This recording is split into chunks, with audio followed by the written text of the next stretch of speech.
If your skin looks textured, congested, rough, or your retinol routine feels like it's plateauing, then adding an AHA occasionally can make a huge difference. But this is also where many people accidentally damage their skin barrier, because online people either tell you never mix them or they tell you mix them aggressively for faster results. And honestly, if you've tried this already, you know it, both of these extremes can go totally wrong. So in this video, I will show you exactly how I personally combine AHAs with retinol, how I suggest my clients use it, how to avoid irritation and over-exfoliation, and how to get that smoother skin without wrecking your barrier in the process. Now first, let's understand why this combination works so beautifully when done correctly. Retinol and AHAs work differently. Retinol works deeper over time. It supports skin renewal, improves fine lines, pigmentation, acne, overall skin quality. Think of retinol like building a foundation of the house. Strong foundation, long-term improvement is structural change. While AHAs like glycolic acid, mandelic acid, lactic acid, they work differently. They work more on the surface. They help remove buildup, smooth texture, improve dullness, and refine the outer layer of the skin. And that's why I always say retinol builds your foundation while AHA refines and levels the surface. And for some people, that occasional exfoliation is what finally gives that a smoother looking skin texture. But the key word here is occasional, not aggressive. The biggest mistake people make is assuming if one active works, more must work faster. And that mindset destroys barrier. Most irritation doesn't happen because AHAs and retinols are bad ingredients. It happens because people stack too much too quickly, and also sometimes your skin doesn't show reaction immediately. Your skin may tolerate everything for a few days and then just suddenly crash. Burning, peeling, redness, tiny bumps. That shiny, over-exfoliated look even when you feel a lot of dryness in the skin. And once that barrier becomes compromised, even basic skincare, your basic moisturizer starts to sting. So this is the approach I personally follow. Retinol remains the main active. For example, alternate night retinol and then one AHA night every 10 to 15 days depending on skin's tolerance. Not daily, not every other day, not acid layering. Only one night in 10 to 15 days.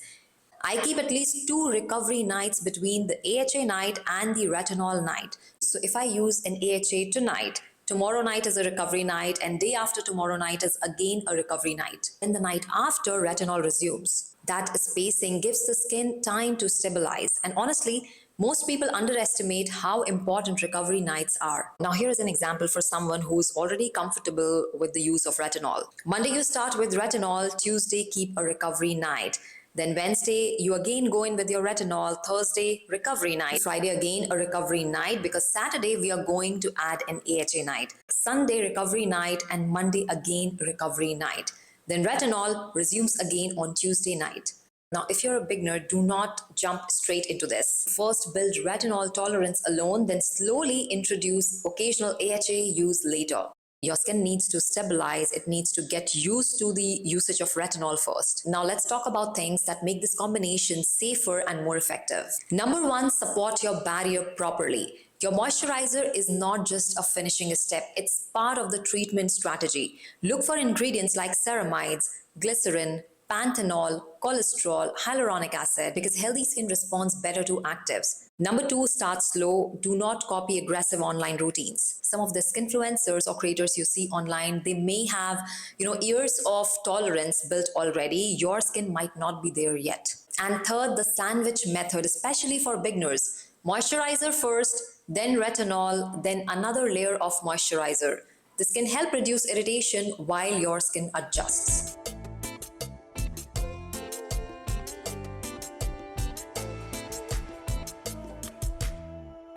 Also, let's talk about the signs that your skin is not tolerating this combination well if you've been doing this. If you feel your skin is burning, you are feeling consistent stinging, inflammation, excessive peeling, tight, shiny skin, redness that doesn't calm down, those are not signs to push through. Those are actual signs your skin is asking for barrier recovery. And another thing people confuse a lot, purging versus irritation. Purging usually happens in areas where you already break out. It tends to be temporary.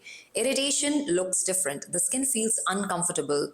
sensitive, reactive, sometimes itchy or burning. And if your moisturizer or the products that you have been using without any issue, suddenly they start to sting, that's usually not purging, that's irritation. Another important thing to keep in mind is when you're using retinol and AHA in your routine, you need to keep the rest of your ingredients, the rest of your skincare routine very simple. Be careful with adding too many strong actives together, especially things like benzoyl peroxide, a lot of exfoliating acids, aggressive scrubs, and any other kind of, multiple acids in your routine. And one more important thing that you need to keep in mind, sunscreen becomes very, very important when using AHAs and retinol in your routine because this combination increases sun sensitivity.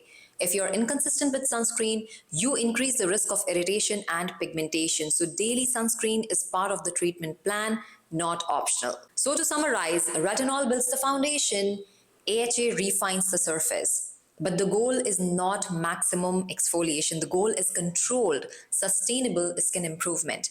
Use retinol consistently, use AHAs occasionally, space them out, protect your barrier, recover properly, and listen to your skin. Because good skincare is usually not aggressive, it's more balanced. And honestly, I feel in today's time when you have exposure to so much of information and you have access to all these actives over the counter, you don't need all these actives, you need the ones that your skin actually needs, and you need better spacing. Let me know in the comment what your current retinol routine looks like. And also, are you using AHAs? Are you using them correctly, or are you overdoing them without even realizing? Do let me know in the comments. I will get back to them. That is all for today's video. I'll see you guys in my next video and in the comment section. Stay tuned, stay beautiful.